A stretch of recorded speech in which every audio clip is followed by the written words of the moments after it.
би ч одоо яг танаас нийгмийн даатгалын ерхий газар, нийгмийн даатгал гэж юу юм гэл ингээл яг энэ сэдвэр зөвхөн л хавагт дөрж дараагаас л ярилцлага авах юмсан гэж нэлээд удаан хүлээсэн шүү яг өөрийнхөө хувьд бол тэгээд нэлээд зорьсон гэхэд болно. Тэгээд одоо энэ амар хоёлаа уулзах байжээ.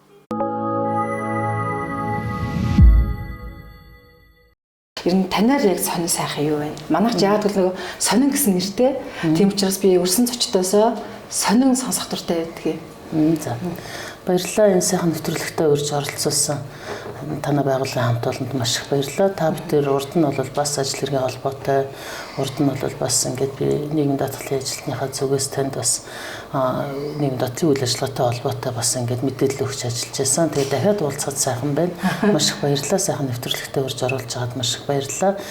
Тэгээд жирийн төрийн албаа гэж миний хувьд бол яг л одоо сайхан ажиллаа хийгээл ингээд явж байна да. За манай байгууллагын хувьд гэх юм бол нийгмийн даатгалын одоо байгууллага маань одоо бусад төрлийн байгууллагуудтай харьцуулах юм бол ингээ орлого оруулдаг. Энэ онд гэхэд бид нэр одоо зөвхөн шимтгэлийн орлогоор 5.5 их найт төгрөгийг оруулах юм зорилготой. За тэн дээр нь нэмээд улсын төсвөөс бас 1.4 их найт төгрөгийг одоо нэмж өгдیں۔ Тэр нь бол одоо бас их хуультай.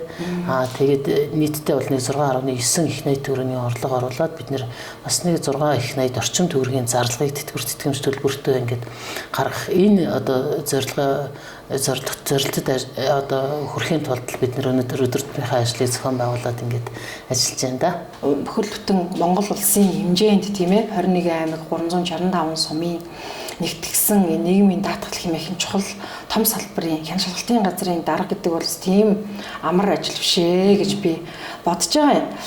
Лавг дөрж гэдэг одоо энэ хүн нийгмийн даатгалын салбартай яг хитэн наснаас одоо яг энэ холбогдож эхэлсэн юм бэ? Та яг багтаа одоо яг ийм салбарын хүн болно гэж боддог байсан юм уу? Ер нь бол их чинь юу яасан юм? 1995 онд худалдаа үйлдвэрийн их сургуулийг одоо төгсөөд нэгтлэн бодогч мэргэжлэр төгсөөд тэгээд Өвөрхангай аймгийн Уянга сумын нийгмийн даатгалын байц цагчаар 1995 оноос эхэлж ажилласан.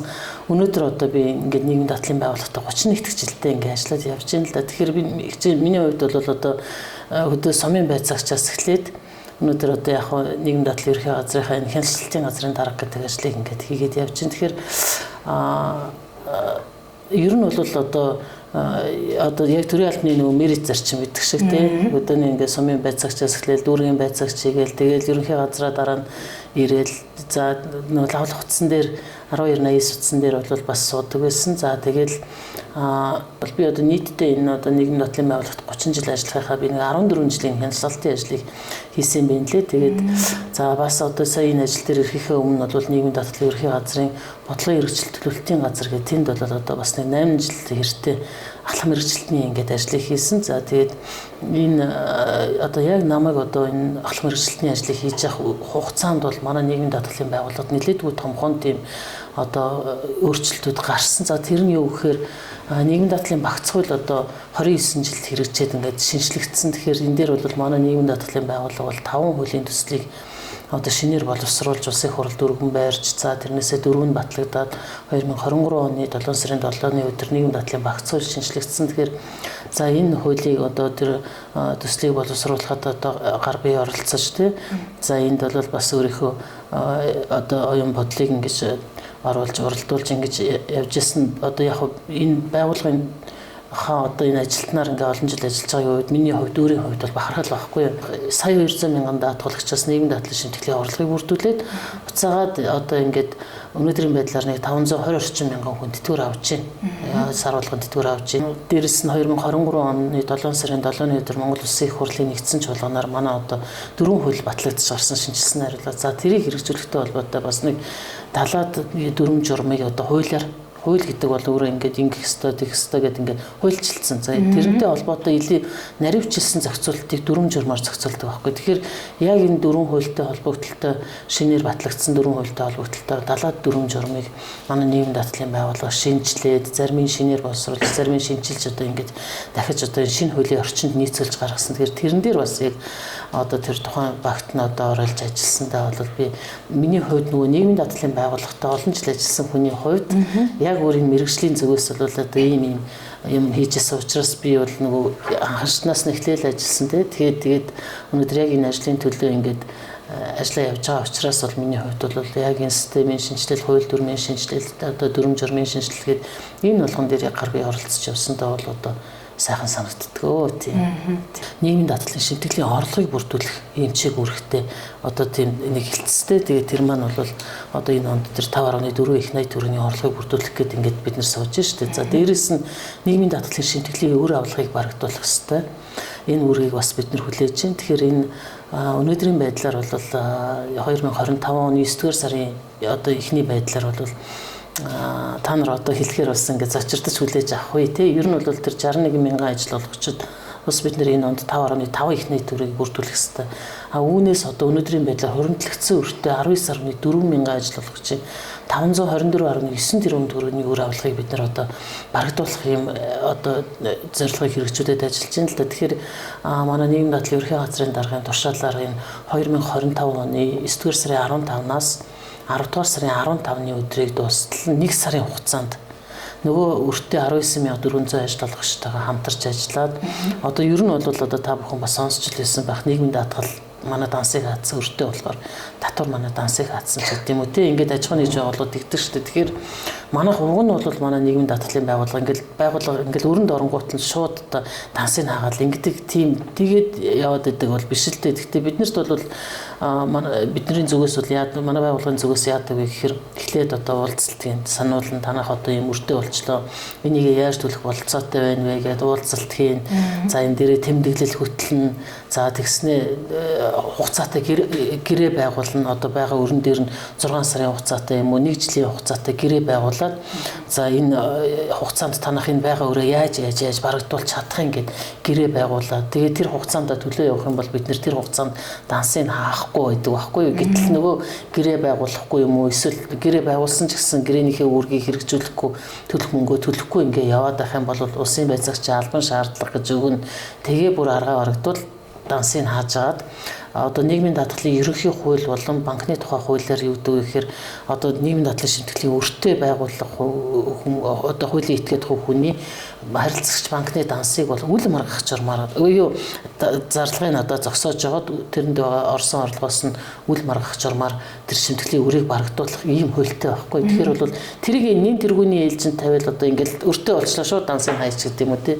Тиймэрхүү арга барилаар ажилтгүй манах наан одоо өр авлага барагдуулах зөндөө олон ийм шатараасан арга хэмжээг авч жагаад сүултээ бүр болохгүй бол дансыг хаагаад ч мөнгөө төлөхгүй байх юм бол хуулийн байгууллагч шилжүүлэх тэр нь бол одоо шүүхэж шилжүүлдэг юм уу эсвэл зөрчлийн хуулийн дагуу тодорхой одоо прокурорт хянуулж байгаа зөрчлийн хэрэг нээгдээд явах юм бол тэр нь цаашаа шууд шүүхэн шийдвэр гүйцэтгэлд очих ийм процесс ажиллагаанууд явагддгийг. Тэгэхээр бол за өнөөдрийн байдлаар бол нэг 13,700 байгууллага дансаа хаалгацсан байна нийгмийн даатгалаас. Тэгэхээр энэ байгууллагуудын хувьд одоо энэ итгэлцлийн аяны хүрээ ганцхан сарын хугацаатай 4 сарын 15-ны өдрөөс эхлээд энэ аян нэгтцээ явж байгаа байхгүй. Тэгэхээр энэ аж ахуйн нэгж байгууллагууд маань харьяалах орон нутгийнхаа нийгмийн даатгалын газарт хандаач хүсэлтээ гаргаач. Одоо байгаа өрнийхээ 10%-ийг л төлчих юм бол манайх шууд дансыг нэгээд өгөхөд бэлэн байна. Дансыг нэгээд дахиад цаашаа 6 хүртэл сарын хугацаатай одоо нэг 10% төлчих юм бол үлдсэн 90% дээр нь уг нь бол хуулиараа энэ чинь бол сар болгон сард нь багтааж төлөх ёстой, өр үсэхгүй явах ёстой байхгүй. Тэгэхээр тэр хэдий тийм ч гэсэн энэ байгууллага одоо бас эдийн засаг хүнд байна.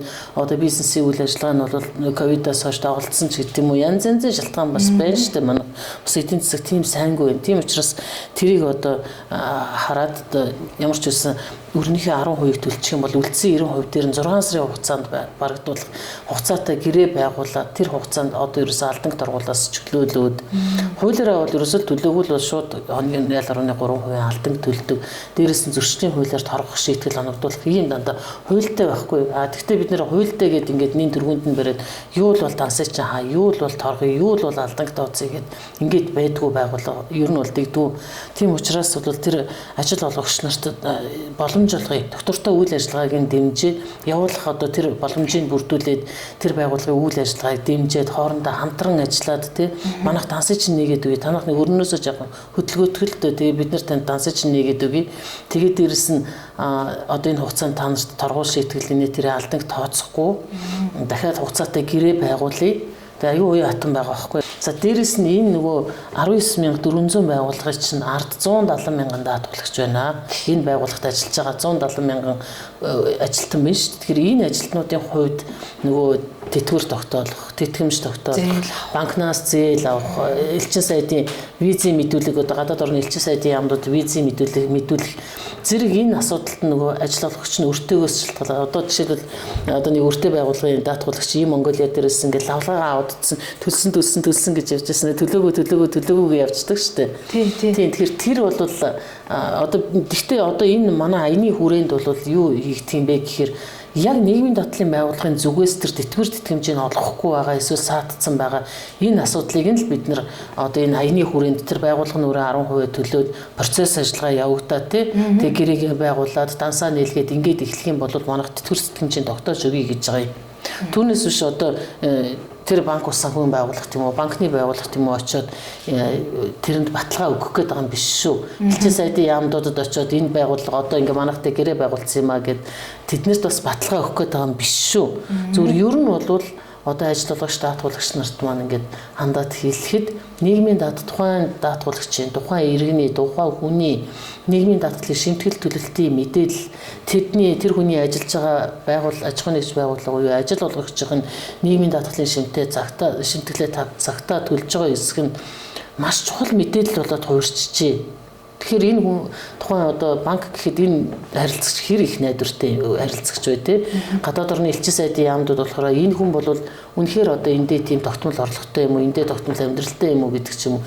Тэр ямар нэгэн одоо шалгуурыг одоо чухал болгож ингэж үзэхийн тулд тэр хүний нийгмийн дадлын шимтгэл төлөлтийн мэдээлэл нь тэр байгууллагуудад гадны байгууллагуудад айгүй үнэт одоо мэдээлэл болоод байна шүү дээ. Сүүлийн баг 10 жил яг ийм итгэлцлийн аян гэдэг аяныг ерөөсөө итгэл хүлээлгэсэн аяныг зарлаагүй байхгүй. Тэгэхээр одоо ингээд энэ аян зарлагдаж байна. Тэгэхээр энэ хугацаанд нь хамгийн гол нь тэр бол ингээд 1 сарын л хугацаанд байгуулах юм. Тэгэхээр энэ 1 сарын хугацаанд тухайн байгууллага манайхтай ирээд хүсэлтээ өгөөд тэгээд процесс ажиллагаа хийгээд хийчээ. Тэгээ өөрийнхөө үйл ажиллагааг сэргээгээд хийчээ. Доктортой үйл ажиллагаа явуулах боломжоо бүрдүүлээд хийчээ. Тэтгэвэр тэтгэмж даатгуулагч нартай эдний байгууллагын ажилтнуудад тэтгэвэр тэтгэмжээ тэр хүмүүс чинь бас тэтгэвэр авах гээд тэтгэмж авах гээд байж байгаа. Нөгөө байгууллагын өртөөгөөс болоод бас боломжгүй байгаа. Энэ удаа боломж олгож байна. Тийм учраас энийг бас энэ хугацаатай боломж учраас энийг бас одоо байгууллагууд хэрэглээчээ гэдгийг л одоо уриалаад байгаа юм л да. 500 гаруй тэрбум төгрөг гэхэр чинь цочирдон тоо байгаа. Энэ дээр нэг асуулт гарч ирж байгаа. Бүхэл бүтэн нийгмийн даатгал ерөнхий газар өнөөдөр ингээд бүх алба хэлцтэйг улсын хэмжээнд ажиллаж байгаа тийм ээ. Тэгэхээр яг нэг таны ярианд дүрдэгдсэнчлэр нөгөө талаас ингээд асуулт гарч ирээд байгаа байхгүй юу? Яагаад ингэж их өөр үүсгэсэн юм бэ гээл тийм. Тэгэхээр яг таны ярианд бол одоо үе шаттай арга хэмжээнүүдийг зөндөө авдаг. Шууд ингээд дансыг хаачдагвэ гэдэг чинь шүү дээ. Тэгэхээр яг тэгж ажиллаад байхад ингээд одоо хагас их найд гэж ярих уу тий 500 гаруй тэрбум төгрөг гэж тий. Тэгэхээр чинь яагаад ингэж өсч үг гэдэг л нэг асуултын тэмдэгтэй үлдээд байгаа юм л да. Ер нь бол яг ковидын үеэр байгууллагууд одоо эдийн засгийн ингээ үйл ажиллагаанд оролцсон энэ төргээл тэгж байгаа юм л да. Гэхдээ бас одоо нийгэмд нөгөө нэг яг нийгэм дадлын шимтгэлийн хувь хэмжээ өндөр байна гэж зарим нэг хэсэг нь харж байна тий. За дээрэс нь одоо эдийн засаг хүнд байна энэ төргээл тэгж байгаа. Гэхдээ энэ нэгэнт одоо бид нар манай Монгол улс бол одоо энэ дэлхийн нийтэд байдаг хувирлтын тогтолцоо хувирлтын тогтолцоо гэсэн ийм хоёр л тогтолцоо байдаг юм билээ. Тэгэхээр манайх бол тэр хувирлтын тогтолцоо буюу өнөөдөр бид нар одоо нэгсэндээ сая 200 мянган даатгуулагчтай шимтгэл төлж штэ. Буцаагаад бол 500 одоо 20 мянган тэтгэвэр авахч байгаад байна штэ. Тэгэхээр энэ өнөөдөр шимтгэл төлж байгаа хүмүүс нь одоо өнөөдөр тэтгэвэр тэтгэмж авч байгаа хүмүүсээрээ санхүүжилтийг хийж бидний аав ээжийн үед ч гэсэн тийм л байсан. Одоо 95 оноос эхлээл тийм байсан гэсэн үг байхгүй юу? Тэгээд бидний үр хүүхдийн үед ч гэсэн энэ тогтолцоо хэвээрээ явсан тохиолдолд бидний тэтгэвэр аваа сууж явах үед бидний үр хүүхдүүд нийгэм дадлын шимтгэлийг төлөх байхгүй юу? Би бас өөрөө ингээл сая одоо нэг хор тавтрын хүчнийг ингээд ялан даваад гарч ийн л та. Тэгэхээр бол би яг энэ ажлыг хийгээл ингээл явж ирсэн ирнэсэл бас надад ч гэсэн тойрлгүй тэр дайрчихлаа. Тэгэхээр тэр хугацаанд гэхэд жишээлбэл би яг ингээл яг тэр одоо тэр миний одоо юу бол ингээд имчилгээнүүд хийгдээд юу гэдгийг ингээд явсаар байтал бол ерөөсөө манай нийгмийн даатгалын одоо энэ багц хуулийн дээр чинь хор тавдар сүргээ тэгээд эргэтэн шилжүүлсэн донор болсон бөөрийн архыг дутагдал зэрэг удаан хугацаагаар өвддөг өвчнүүдийн хувьд бол ажлын 132 хоног буюу календрын 180 хоног буюу 6 сарын хугацаанд одоо би өвдөөд ингээд тасралтгүй өвдөөд байхад манай тэтгэмжийн даатгалын сангаас надад тэтгэмж өгөөд байна л гэсэн байхгүй. Тэрний өмнө та 3 сар шимтгэл төлсөн байл гэсэн санаа. Цалин аваа явж байхдаа бол нийгмийн даатгалын шимтгэлийг би цалингаас хуулийн дагуу төлөөл явжсэн. Гэтэл би одоо ингээд явж хагаад хор тавдраар ингээд харамсалтай өвдчихлээ шүү дээ тий. Тэнгүүд чи би тэр энэ хугацаанд ингээд хор тавдраар өвдсөн учраас 6 сарын хугацаанд би ингээд энэ тэтгэмжийн даатгалын сангаас буюу нийгмийн даатгалын сангаас тасралтгүй 6 сарын хугацаанд ингээд цалингийнхаа 75% авчиж байгаа юм.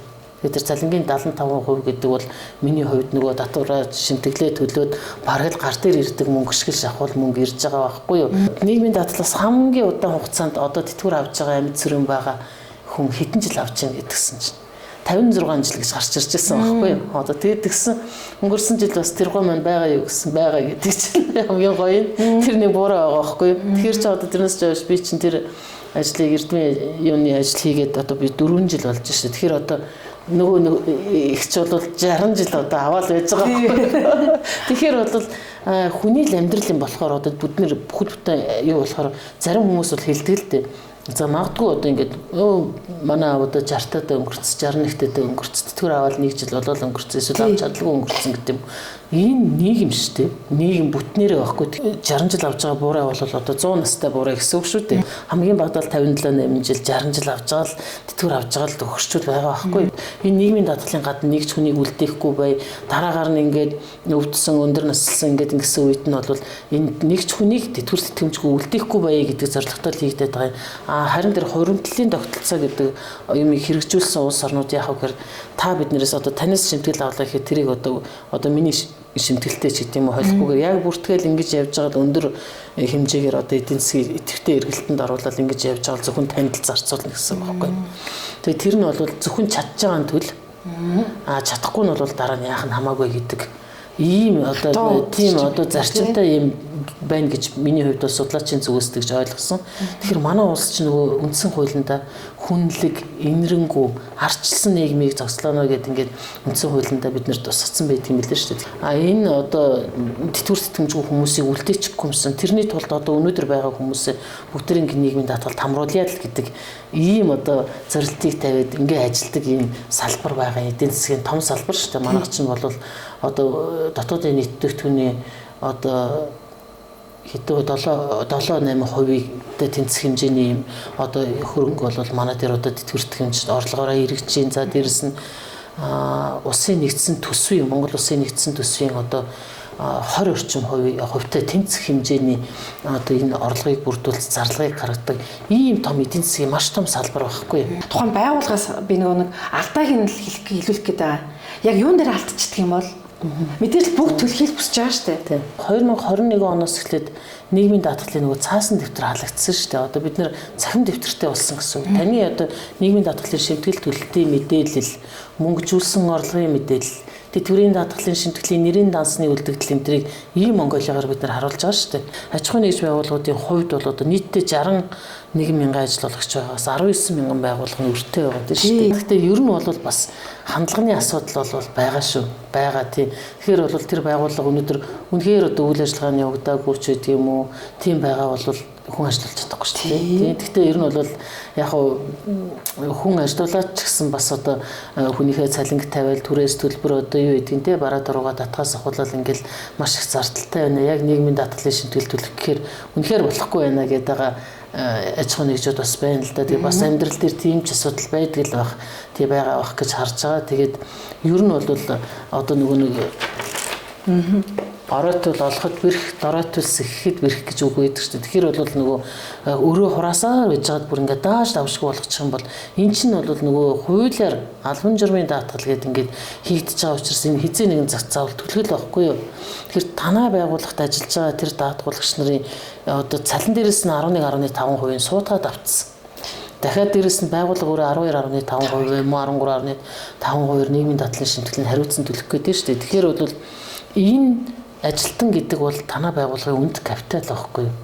Энэ ажилтан гэдэг чинь өөрөө одоо бас нөгөө нийгмийн эрсдэл бас тэр хүнд чинь хүлээж штэ түрүү хэлсэнтэй мах цусан төрсөн зовлон хаанаас мандах вэ гэдэг шиг энэ даатгуулагч чинь бас эрсдэл ирнэ штэ өндөр наслын хөдөлмөрийн чөтгөрөлд нь яжад залуу сайхан наснда хүүхэд төрүүлнэ гэдэг юм уу те магадгүй ажлаасаа гарчих ч юм уу те тэгээ энэ үед нь та энэ ажилтныг нөгөө ажилуулж явах хугацаанд одоо ингээд ажилуулад хэдийгээр нэг талаас байгууллага хүнийг ажилуулад нөгөө талаас ажилтан цалин хөлс авах тийм хүсэл сонирхлын үндсэн дээрээс энэ хоёрын хооронд хөдөлмөрийн харилцаа явагдаад цалин хөлс өгдөөд явж байгаа боловч энэ ажил олгогч өөрийнхөө одоо үйл ажиллагааг явуулж орлогоо олохын тулд заавал хүн ажилуулна шүү дээ. Тэгэхээр бол тэнд танд ажиллаж байгаа үнэт капитал болсон ажилтныхаа буюу даатгуулагчийнхаа нийгмийн асуудлыг бол бас энэ ажил олгогч одоо хуулиар хүлээсэн үүргийнхээ хүрээнд бол биелүүлэл явж явах үүрэгтэй юм байна. Орлого нь орж иж бид нар зарлага гаргах хэрэгтэй байхгүй юу?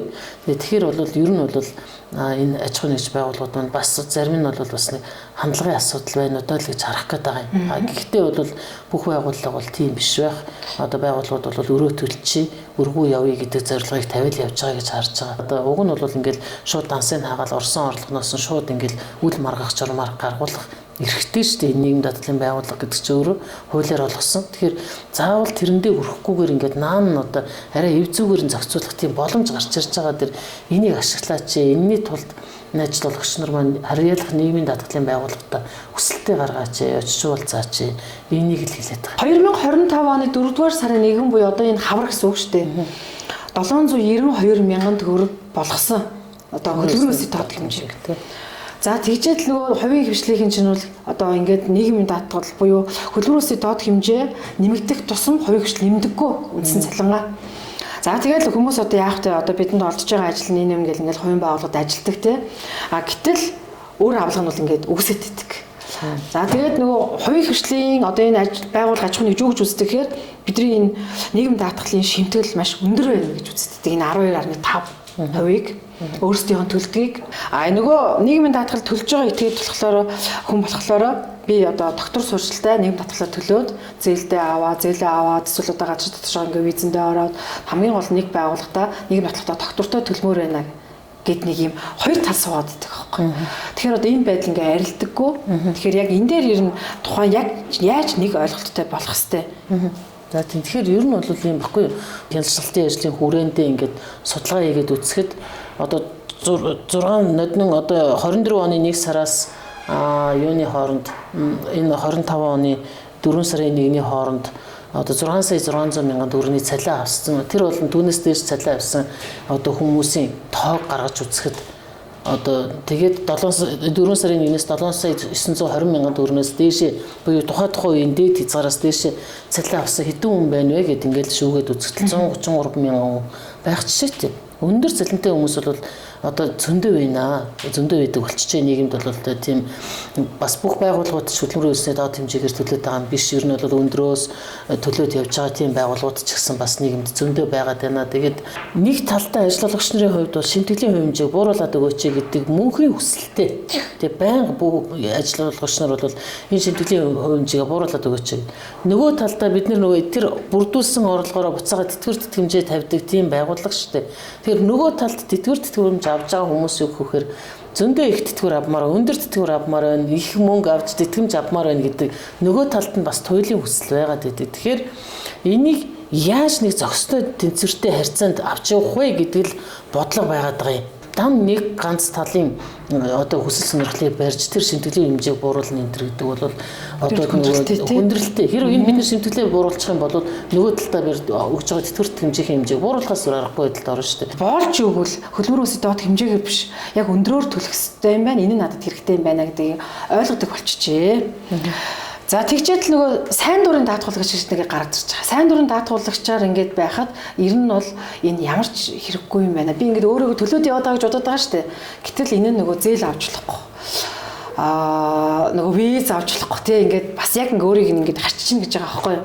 Тэгэхээр би сайн дурын даатгуулагч гэдгээр явах ер нь ямар ч хэрэггүй юм байна. Би яг сайн дурын даатгуулагч бол хинч биш юм байна гэдгийг ойлголоо гэд кейсүүд бас ярьж ирсэн л да. Тэгэхээр энэ дээр тэгэхээр ер нь бол нийгмийн даатгалын шимтгэл гэдэг чинь нийгмийн даатгалын сангаас дараа тэтгэвэр тэтгэмж төлбөр авахгүй л төлөөд байгаа мөнгө. Одоо жишээлбэл сайн дурын даатгуулагч бол надаас илүү боломжтой байхгүй. Яагаад тэгэхээр би хэрвээ сайн дурын даатгуулагч байсан бол одоо өнөөдөр сайн дурын даатгуулагчийн төлдөг хамгийн дээд хэмжээнээс мэдээж тэр хүн чинь бас одоо амьдрахын тулд амжиргаа хангахын тулд ядаж тэр сайн дурын даатгал төлөх мөнгө олохын тулд тэр хүн хуваарь ч гэсэн хөдөлгөөн хэрэглэж шүү дээ. Тийм ээ. Тэгэхээр бол тэр сайн дурын даатгуулагчийн хувьд бол би өндрөөр төлөх тэр боломж нь надад байна. Эсвэл бүр боломжгүй бол би багаар төлөх боломж нь байна. Тухайн моментн дээр та нийгмийн дадлын байгууллагатай ямар гэрээ байгуулсан тий. Албан журмын даатгуулагчийн хувьд бол үнэн зөвөөрөл тайлгнах үүрэгтэй учраас энэ бол сайн дурын даатгуулагч нар бол юу юм бэ? Одоо илүү биднээс илүү боломжтой. Харин тэр нөгөө нэг банкнд одоо зээл авах элчин сайдын яамд визийн мэдүүлэг өгөх гэдэг бол зүгээр тэр даатгуулагчийн нийгмийн дадлын шимтгэл төлж гин хэдэн төгрөгөөс шимтгэл төлж гин гэдэг нь нөгөө бусад байгууллагуудад аюу үнэт мэдээлэл болчих. Тийм ч учраас одоо энэ өртөө байгууллагуудыг бид нэр энэ итгэлцлийн аянаараа яаж байгаа гэхээр ямар ч үсэн тэр одоо байгаа өөрийнхөө 12-ыг төлөөдөх.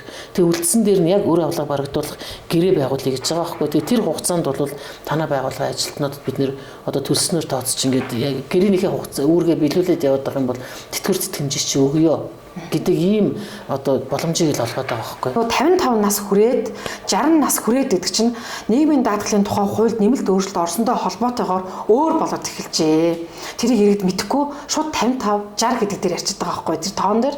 Гэтэл нөгөө оноороо ярихлаар тэр чинь нөгөө 69 он бас нэг өөр те 69 он төрсөн нэг хүн өөр 70 он төрсөн нэг хүн өөр 75 онд төрсөн хүнийх хойшлогдоод байгаа байхгүй. Тэрийг ингээ мэдэхгүй байх хүмүүс. 80 онд төрсөн хүнийх бас хойшлогдож байгаа. Тэтгэврт гарах насл нь. Тэгэхээр тэрийг та нэг ойлгомжтой байдлаар нэг ийм жишээгээр хэлээд өгч болох уу? 2029 онд одоо 55 насаа хүрэх 1974 онд төрсэн эмэгтэй даатгуулагчийн хувьд 23 жилээс доошгүй нийгмийн даатгалын шимтгэл төлсөн л бол тэгэхээр тэр хүний хувьд 58 нас хүрэхгүй 55 настай гарах боломжтой байхгүй юу?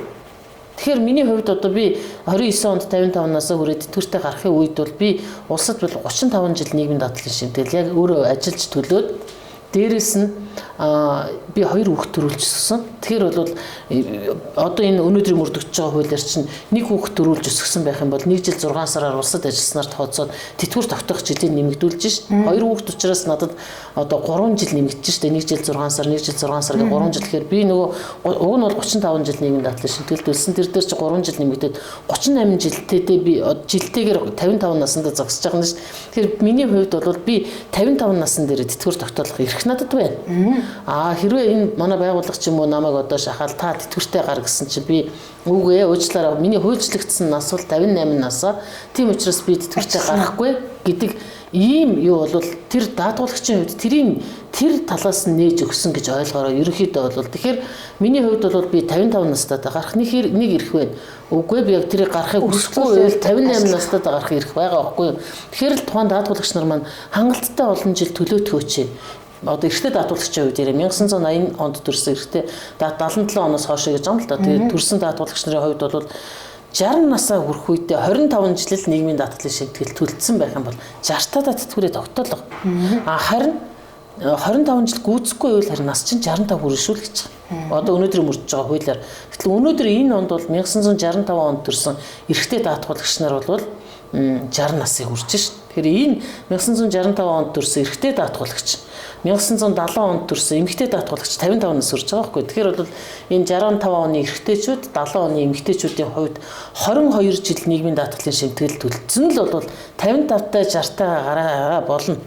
Харин 22 жил хүрээгүй юм уу? 22 жил дээрээ бас гарахыг хүсэхгүй байгаа хүмүүс байна шүү дээ. 55 60 насны дээрээ гарахгүй байхыг цаашдаа өргөжлүүлээд ажиллахыг хүсэж байгаа хүмүүс байж болно шүү дээ. Би банкны зээлтэй одоо юу гэдэг хүүхэд оюутан юу гэж гэдэг хамт олонтойгоо баймаар байна. Эсвэл миний одоо ажил хийх тийм эрч хүч байна. Би одоо хөдөлмөрийн чадвартай байна. Надад асуудал алга гэвэл тэр байгууллага тухайн ажилтныг одоо энэ 70 он төрсэн эмэгтэй даатгуулагчийг бол 57 насын хүрэхээс өмнө та гараа гэж хэлж болохгүй л гэсэн үг. Миний хувьд 60 жишээ 55 58 алийг нь сонгох нь таны эрхийн асуудал гэж байгаа байхгүй. Ер нь бол 1980 онд төрсэн эмэгтэй даатгуулагчийн хувьд 55 насаа хүрэх үедээ 24 жил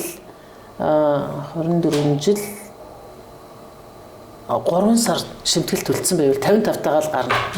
24 жил 3 сар хүрээгүй байх юм бол нас нь харин 59 нас 3 нас хүрээд гарна. 3 сар хүрээд л гарна гэсэн үг байхгүй. Нөгөө 11 жилийн нөхөн даатгалыг чи Монгол улсын хэмжээнд 607 мянган хүн нөхөн даатгал хийсэн.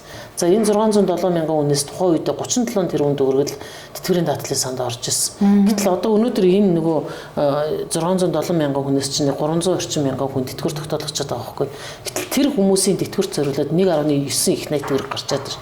Тэгэхээр энэ хэрэг хувийн байгууллага байсан бол тийм даатгал хийх 37 тэрбумыг оруулчаад одоо өнөөдөр 1.9 их найт төгрөг гаргаад сууж гэнэ гэдэг бол энэ нөхөн даатгал гэдэг асуудал гэдэг бол яг энэ нийгмийн даатгалын сандаа бол асар тийм одоо хохиролтой тийм юм байдаг юм аа. 17 жил тасралтгүй нийгэм даатгал төлж байгаад 1 жил нүвддэг ч юм уу одоо гар гэрт нэг юм асуудал гарна шүү дээ хүний амьдрал юм чаа. Нэг яалтч хүн 1 жил завсардсан. Тэгээд ахаад 1 жил нь одоо яалч хүн ингэ завсардсан ба шүү нэг юм 2 жил ч юм уу тий. Тэгээ ахаад дараагийн жилээс ахаад яг төлөөд эхэлж байгаа. Ийм үед яах вэ? Ямар ч асуудалгүй шүү дээ. Ямар ч асуудалгүй тий. Одоо яадаг энэ зүгээр нэг одоо өнөөдрийн мөрдөж байгаа хуулиар бол 5 жилийн дундад цалингаас тэтгэвэр бодож байна. Тэр нь дараалсан 60 сар байна. За тэгээд амьдрал дээр чинь ингээд бид нэр сүүлийн 20 жил доторх одоо магадгүй одоо би 35 жилдээ гарах гэдэг шүү дээ тий. Миний 35 жилээс сүүлийн 20 жил дотроос нь аль дараалсан 5 жил буюу 60 сарын 5 жил гэдэг нь 60 сар шүү дээ календарийн үед тий 60 сарын хугацааны цалингийн дундаж одоо 60 цалингийн нэмэлт 60 туваагаар дундад цалин гарч ирж байгаа. Тэр дундад цалингаас нь цалин цуурилсан аргаар тэтгэвэр бодно гэхэд бол тэрнээс нь одоо ингээд жишээлх юм бол юу ч гэдгийг би одоо өөрийнхөө жишээн тэр ярьлаа гэж бодоход би хэрвээ одоо 3 сая төгрөгийн дундад цалинтай гэж үзэх юм бол энэ 3 сая төгрөгийн цалингаас чинь 5 жилийн дундад цалин маань 3 сая гараад ирлээ шүү дээ. Одоо өнөөдрийн төвшөнтэй. Тэгтэл чинь би 35 жилтэй гэхээр ийм 15 жил нь 20 жилд нь 45%-аар тэтгэвэр боддог. Илүү 15 жилд нь 1.5% гэхээр одоо 22.5 энэ 45 дээрээ нэмэхээр би 67.5%-аар 2 хүүхдийн 3 жил нэмэгдээд тэр нь 4.5% нэмэгдэл болт. Инхээр би одоо 72% тэтгэвэр бодогдох гэдэг чинь нөгөө 3 сая төгрөгийн дундад цалингаас чинь 72% гэхээр надад нэг 2 сая 160 мянган төгрөгийн тэтгэвэр бодогдох жишээтэй байхгүй юу. Тэгэхээр бол ер нь бол тухайн даатгалагч маань яг төлсөн шимтгэлтэй явъя л да. Одоо тэр тусмаа сүүлийн жилүүдэд нийгмийн даатгалын шимтгэл төлж байгаа тэгээд тэтгэврт гарч байгаа хүмүүсийн хувьд бол та өндөр төлж байгаа бол өндөр л тэтгэвэр тогтоно. Бага цалингаас шимтгэл төлж байгаа бол бага л тэтгэвэр тогтоно гэдэг. Энэ чинь уг нь нийгмийн даатгалынхаа энэ даатгалын учир тийм шудраг зарчим байхгүй юу тий. Хэрэгтэй юм бэлээ гэж байгаа хүмүүс байгаад байгаа байхгүй юу. Нөгөө нийгмийн даатгалч одоо эрүүл мэндийн даатгал бол манад байж байгаа салаад явцсан. Тэгвэл бид нар эрүүл мэндийн даатгалын орлогыг хүмүүсийн цалин дээрээс яг өөрийнхөө шимтгэлтэй хамт суутгаж аваад тэр эрүүл мэндийн байгууллага руу эрүүл мэндийн яам, эрүүл мэндийн даатгалын ерөнхий газар руу шилжүүлчихдэг байхгүй юу? Нөгөө тэтгэвэр, тэтгэмж, үйлдвэрлэлийн осол мэргэжлээс шалтгаалсан өвч ажилтгууд л гэсэн энэ дөрвийн төрлийн даатгалд бол одоо тэр харилцаа нь нийгмийн даатгалын харилцаа байхгүй юу? Тэр хүн ажил хийсэн л бол цалин хөлс авсан л бол тэрнээс л үнэн зөвөр л тайлагнах үүрэгтэй. Түүнээс ч бол одоо тэрийг бууруулж тайлбарлах энэ төр гэдэг бол өөрөө хууль зөрчсөн үйлдэл байхгүй. За бас нэг асуудал нь тэр мөнгөжүүлсэн орлого нэрийн данс гэдээ яриад байгаа шүү. Тэр хоёр ямар ялгаатай? Сар болгоны цалингаас одоо юу гэдэг одоо миний 3 сая 500 мянган төгрөгийн цалингаас энэ ажил олгогч 8.5-аар тэтгэврийн даатгал би өөрөө 8.5-аар буюу нийтдээ 17% нь ингээд энэ одоо тэтгэврийн даатгалд төлж байгаа гэсэн үг. Энэ одоо энэ 3 сая 500 мянган төгрөгийн цалингийн ажил олгогч даатгуулагч хоёулаа нийлээд 595 мянган төгрөгийг одоо тэтгэврийн даатгалд төллөө. Энийг бол цаана одоо өнөөдөр ингээд төлсөн бидний ээж аавын тэтгэврт өнөөдөр явчлаа. Гэтэл энийг бол цаана тэтгэврийн даатгалын нэрийн данс гэдэг юмд нь бүртгээд явдаг байхгүй. Ингээ бүртгэж яваад тэрэн дээр нь жил болгон хүү тооцсон. Тэр хүүг нь болохоор одоо инфляцийн түвшинтэй уялдуулаад хүү тооцдгийг одоо жишээлбэл 12%, 13% ч гэдэг юм уу. Ингээ тэрийн нийгмийн даатгалын үндэсний зөвлөл гэж байгууллагаас тогтоодог байхгүй. За тэгтэл чинь одоо би түрүү та бүхэнд хэлсэн тийм ээ. Би 3 сая төгрөгийн цалингаас тий нөгөө 72% тэтгэвэр бодуулах юм бол надад 2 сая 160 мянган төгрөгийн тэтгэвэр гарах гэдэг. Тэгтэл чинь миний цалингаа нуугаад уг нь би 1995 оноос эхлээд 95 онд дээд сургууль төгсөөд би хөдөө сумын нийгэм дадлын байцаагчаар очиж ажиллахад хууль маань шинэ байлаа. Би өөрөө шинэ байлаа. Тэгээд өөртөө анх нийгэм дадлын дэвтэр нэгээл хөтлөөл ингээл явж байлаа ш. Би чинь бас нийгэм дадлын байгууллагыг төдийлөд ярьж байгаа ч гэсэн би өөрөө даатгуулагч байхгүй юу. Тийм тэгэхээр бол миний цалин 17,800 төгрөгнөөс л эхэлж ирсэн. Гэтэл одоо минийх ингээд нөгөө нэг энэ би тасралтгүй одоо 30 жил нийгэм дадлын шимтгэл төлөөд ирж штэ би чинь тэгээд ингээд төлөө тэр одоо төлсөн шимтгэл дээр маань хүү тооцогдоод ингээд яваад байгаа байхгүй. Ингэж хүү тооцогдож явсаар байжгаад одоо энийг тогтоож аваад за би хэрэв 3 сая төгрөгийн цалингаас 70% хуваар тэтгэврт бодвол 2 сая 160 мянган төгрөг гарах гэдэг штэ. Гэтэл чинь магадгүй би одоо ингээд 420 сая төгрөгийн миний нэрийн дансны бүртгэгдсэн орлого бол одоо ингээд энэс би одоо магадгүй энэ 420 сая төгрөгийн чинь би бараг л нэг 100 сая орчмыг нь л одоо өөрөө мөнгөөрөө төлсөн байгаа. Үлдсэнийг дандаа жил болгоны нөгөө хүүгээр өссөр байж байгаа бас өндөр болчихж байгаа байхгүй тийм. Тэгэхээр магадгүй энэ 420 сая төгрөгийн би нэрийн дансны үлдэгдэлтэйгээр тэтгэвэр тогтоолгоё гэж бодъё. Тэгвэл одоо энийг чинь нөгөө нэг эмэгтэй хүмүүсийн тэтгэвэр тогтоолгосноос хойш авж байгаа дундаж хугацааг нь бас тооцож гаргаж ирд юм аа. Тэгэхээр тэр нь бол яаж юм гэхээр эмэгтэй даатгуулагч нар бол нэг 22 жил орчим. Тэгэхээр энийг одоо би 22 жил тооч. Энэ бол нөгөө нэрийн дансны аргаар тэтгэвэр одно гэдэг нь энийг хэлээд байгаа. Тэгэхээр одоо ингээд миний энэ бүтэн жилд ногдхон сая 909 мянга 19 сая 90 мянга гарч байна шүү дээ. Энийг би 12 сар хуваачаар миний 1 сарын тэтгэвэр гарах гэдэг. Тэгэхээр би одоо нэрийн дансны аргаар тэтгэврээ бодуулах юм бол надад сая 590 мянган төгрөгийн тэтгэвэр бодогдох гэдэг. Би өнөөдөр 3 сая төгрөгийнхээ цалингаас тэтгэвэр бодуулах юм бол 2 сая 160 мянган төгрөг бодогдох гэдэг. Энэ мөнгө нь тэтгэврийн даатгалын сангаас л гардгаараа гарна. Бодож бол 1 сард олгох тэтгэврийн хэмжээг нь бодож олж байгаа нь хоёр янзын аргачлалаар бодож олж байгаа байхгүй. Нэг нь цалин өссөн суурилсан арга, нэг нь нэрийн дансны аргаар гэд ингээд нэрийн дансны үлдэгдэл суурилсан арга гэд түүнээс ш одоо миний тэр 420 сая төгрөг ингээд яг мөнгө чигээрээ байгаад байгаа гэсэн үг биш шүү дээ. Тэгэхээр магадгүй одоо хэдэн жилийн дараа намайг тэтгэврт гарах үед би нэрийн дансныхаа үлдэгдлээс нь тэтгэврээ тооцоолоод үзсэн чинь миний 5 жилийн цалинд суйрлаад бодсон дүнгээс өндөр гараад ирж болно шүү дээ. Өнөөдөр бас нэрийн дансныхаа аргыг одоо сонгоод тэтгэвэр бодуулаад тэр нь 5 жилийн цалинд суйрлсан аргаас өндөр гараад явцсан тэтгэврээ аваа явж байгаа хүмүүс бас манад байж л байгаа байхгүй. Тэгэхээр бол юу чинь тэгэхээр энэ нэрийн данс гэдэг бол та амьдралынхаа туршид тэтгэврийн нөгөө нийгмийн даатгалын дөрвөн төрлийн даатгалын сангаас нь хідэн одоо тэтгэврийн даатгалын санд нь хідэн төгрөг төлсөн. Тэрэн дээр нь хэдийн хэр хэмжээний хүү тооцоод өнөөдөр хэд болцсон явж байгаа юм бэ гэдгийг гаргахыг тэтгэврийн даатгалын нэрийн дансны үлдэгдэл нэрийн данс гэж нэрлэж байгаа юм. Одоо нийгэм даатгалынхаа зарим мөнгийг өв залхамжилж үлдээмээр байна ч гэдэг юм уу те. Ийм хүсэл сонирхол бол одоо нийгэмд бий болчихсон. Зөндөө бий болцсон. Айгүй бол надад ч танд ч юм уу тийм хүсэл байхыг үүсэхгүй шүү дээ тийм ээ. Тэгэхээр бол таны одоо энэ тэтгэврийн даатгалын санд төлж байгаа одоо түрүү хэлсэн ажил олгогч 8.5% төлж байгаагийн нэг нь буюу 1% одоо нэг пункт нь гэсэн. Миний цалин дээрээс таны цалин дээрээс та өөрөө карманаасаа төлж байгаа 8.5 чинь нэг пункт нь гэсэн. Өөрөөр хэлбэл бол таны сар болгоны цалингийн 2% нь мөнгөний хэлбэрээр хадгалагдаж байгаа гэсэн. Тэгэхээр та бас ийм мөнгөлөөгөөр ороод мөнгөжүүлсэн орлого миний тэтгэврийн мөнгөн хуримтлал гэсэн тийм юм байж байгаа. За тэгэхээр тэрийг бас та бүхэн татаад үзээрэй. Сая би одоо энэ 8 сарын эцсийн мэдээгээр авахд бол 1.1 сая даатгуулагчид мөнгөжүүлсэн орлого одоо ингээд бүртгэгдэж байна. За эдгээрийн мөнгөжүүлсэн орлогот бол яг 237.4 тэрбум төгрөг одоо мөнгөжүүлсэн орлогот ороод за тэн дээр нь бас хүү тооцож байгаа. За тэр хүүгийн орлого нь бол нэг 7.4 тэрбум нийтдээ нэг 244.8 тэрбум төгрөгийн мөнгөжүүлсэн орлого бол яг одоо мөнгөний хэлбэрээр та бидний нэр дээр одоо хадгалагдаад байж байгаа гэсэн. За энэ ямар учиртай юм бэ гэхээр тэгэхээр даатгуулагч нар маань нөгөө тэтгэврт тогтоолгохоос өмнө энэ мөнгийг хэрэглэнэ гэсэн. За тэгээ энэ нь болохоор яг нийгмийн даатгалын ерөнхий хуулиар бол одоо 2024 оноос 2029 оны дуустал хугацаанд хоримтлал нь явагдана гэсэн. Тэгээ 2030 оноос эхлээд даатгуулагч нар энэ мөнгөжүүлсэн орлогын данснасаа зарлага гаргах хэрэгтэй болж байгаа юм. Яг тэр наан хуримтлалаа үүсгэж түүнээс ч одоо ингээд нөгөө 3 сая төгрөгийн цалингаас 2% гэхээр нэг сар 60 мянган төгрөг бүрдүүлээл нөгөөдхөө аваад авах юм бол ямар ч хуримтлал үүсэхгүй шүү дээ. Тэгэхээр бол энэ наан хуримтлалаа үүсгэж байж байгаа. Тэгээд энэ мөнгөжүүлсэн орлогыг ямар тохиолдолд тухайн даатгуулагч хэрэглэх юм бэ гэхээр за ипотекийн зээлэндээ хэрэглэнэ гэж. Одоо ипотекийн зээлэндээ тухайн даатгалагч 2030 оноос хойш мөнгөжүүлсэн орлогот бүрдсэн мөнгөө ипотекийн зээлэндээ төлж болох нь шүү дээ.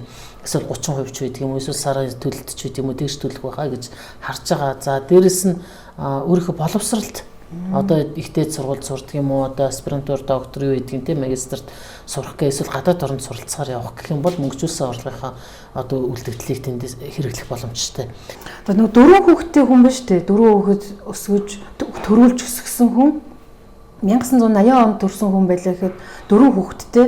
Тэгээд нөгөө би одоо аягүй эрт тэтгэврт гарах нэ 50 наснаа гарч болох юм болоо гэсэн юм хүмүүс бай одоо. Тэгэхээр энэ дээр ирнэ яд юм бэ? Тий. Таны сая асуултан дээр гарсан олон хүүхд төрүүлсэн эхийн нөхцөл бол одоо ч хуулийн дээр байгаа.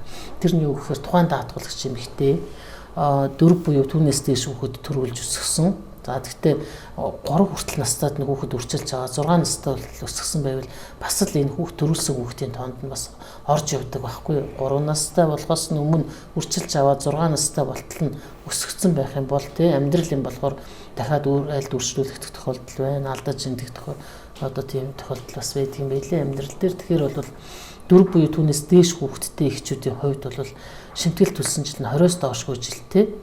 Тэгээд 4-өөс дээш хүүхэдтэй мэдээж бага хүүхэд нь 6 наснд хүрсэн байх хэрэгтэй байна шүү дээ. Тэгээд тийм байгаа тохиолдолд бол 50 настай тэтгэврт тогтоодог хуулийн заалт одоо өнөөдөр ч гэсэн хэвээрээ мөрдөгдөл явж шүү дээ. Таны зүгээс бас эргээрч хэлж болно, сөргөөрч хэлж болно. Одоо энэ нийгэм заавал нийгэм даатгалын салбар гээгүй шүү. Та өөрөө тэр салбараасаа ч хэлж болно. Сонин гэд хэлчмэр зүйл байдаггүй. Нэг талаас хүмүүс ингээд өстой замын төвчрэл маш их байна. Тэ айл болгон одоо ингээд өстой зээлмэлтэй аюу хэцүү байна гэх юм уу те ингэдэг. Тэгэхээр бол энэ зам дээр яагаад төвчрдэг? Айл болгон машинтай байна. Тэ? За тэгэхээр энэ айл бол одоо яагаад энэ бүх хүмүүс зээлтэй байна? Нэг хэсэг хугацааны дараа бүгд үл хөдлөх хөрөнгөтэй болно шүү дээ. Тийм болохоор одоо бид нар энэ нэг нийгмийн шилжилтийн үеийг давж байгаа. Одоо нийгмийн шилжилт гэдэг бол 5 жил, 10 жилээр яригддаг, 20 жил, 30 жил ийм л байдгийн байна л да. Тэгэхээр бол би энийг бол аюу эрг өнцгөөс нь харддаг шүү дээ. Ер нь бол мэдээж хэцүү зам дээр одоо төвчрэл ингээл байж байгаа гэдэг чинь бол аюу хэцүү байхгүй. Гэхдээ энийг бол бүгд хөдөлмөрлөж авч байгаа. Бүгд хөдөлмөрлөж авч байгаа. Тэгэхээр бол одоо манай нийгэм бүгдээрээ энэ хөдөлмөрийн үр шим гэдгийг өөрөө хөдөлж ийж орлогоо олоод өөрийнхөө амьдралыг сайхан болгоно гэдэг тэр хугтхан хүмүүсийн тархинд сууж байна. Энэ бол аюу сайхан. Дээрээс нь айл болгон унаатай болж байна. Манайх урд нь тийм байгаагүй шүү дээ. Бид нар ч нь болохоор их гоё нь юу гэхээр хоёр нийгэм 200 2000-ыг үзээд ингээд туулаад явж байгаа ийм гоё үед амьдарч байгаа байхгүй юу? Тэ? Би социализмын үеийг мэднэ. Одоо өнөөдрийн нийгмийг мэднэ. Энэ хоёр шилжихийн тулд миний хамаг одоо залуу нас энэ хооронд явсан байхгүй. Тэгэхээр энэ хугацааг одоо үзнэ харна гэдэг чинь бол маш сонин гоё. За дээрэс нь би 1900-аад онд төрөөд одоо 2020 онд амьдарч байна. Тэгээ би энэ 200-ны солигдолтыг үзсэн. Тэ 20-р зуун 21-р зууны солигдолтыг үзлээ шүү дээ. Дээрээс нь би бас л 1900-аад онд төрөөд өнөөдөр 2020 онд амьдраад явж штэ. Тэгэхээр бол би 2000-ны солигдолтыг үзсэн байхгүй юу. Одоо бид нар энэ нийгэмд амьдарч байгаа, яг энэ цаг үед амьдарч байгаа, тэрцмаа Монгол улсад амьдарч байгаа хүмүүс бол аюул сайхан сонирхолтой амьдарч байгаа. Гэхдээ намайг бас нэг эд хөрөнгө талаас нь баярлаад байна гэж битээ хараарай. Энэ нийгэм хөгжөөд байгаа байхгүй юу. Тийм манайд одоо өндөр сайхан байшингууд хүртэл зөндөл баригдчихлаа тийм ээ. Тэгэхээр бол бас манайхаа бид нар л өөрсдийнхөө сайн сайхныг бас хагас дутуу болж хараад байгаа болохоос энэ нийгэм чи хөгжиж байгаа. Тийм одоо айл болгон одоо бас өөр ингэсэн эд хөрөнгөтэй болж байна. За тэгээд дээрэс нь хүн болгоно өөр ингэсэн бас өсөл сонирхолтой болж байна. Ирээдүйн зорилго нь бас сайхан болж штэ. Тэгэхээр бол ер нь бол энэ манай нийгэм бол хөгжиж байгаа. Биднэрт ололттой юм байгаа. Хэдүүлээ энийг зүгээр сайхнаар олж харъя. Тэгээд ер нь бол амьдрал сайхан штэ. Энэ бол сонирн баггүй. Амьдрал гэдэг чинь өөрөө сонирн. Тэгээ бидний урилгыг хүлээж авч бидэнтэй хэсэг хугацаанд хамт байж нийгэм даатгал гэх энэ том салбараас бас яг гол одоо хүмүүсийн сонирхдаг энэ асуудлуудыг бас асуух гэж хичээлээ. Тэгээд хугацаа маань бас богино учраас хоёулаа яг энэ цус дуртаад өнгөрлөө. Гэхдээ бас хэрэгтэй аюул чухал зүйлүүдийг та бидэнд хэлж өглөө. Танд баярлалаа. Ажилд нь сайн сайхныг хүсье. Зорьсон зорилго бүхэнд нь гэгээн бүхнийг хүсье. Эрүүл их байгаарай тий. Маш их баярлалаа. Та нартай ч гэсэн одоо маш их одоо сэтгэлийн болон бие эрүүл сэтгэл хамгаалалын тайван тэгээ сайн сайхан бүхнийг хүсье. Тэгээд хүн болгон аз жаргалтай байх болтугай. Хүн болгоноос одоо зовлон бэрхшээл холуур өнгөрч явах болтугай. Тэгээд бол сайхан штэ амьдрал өөрөө сайхан тий. Сайхан шүү амьдрал сайхан. Эрүүл байх сайхан, амьд байх сайхан, амьдрал сайхан.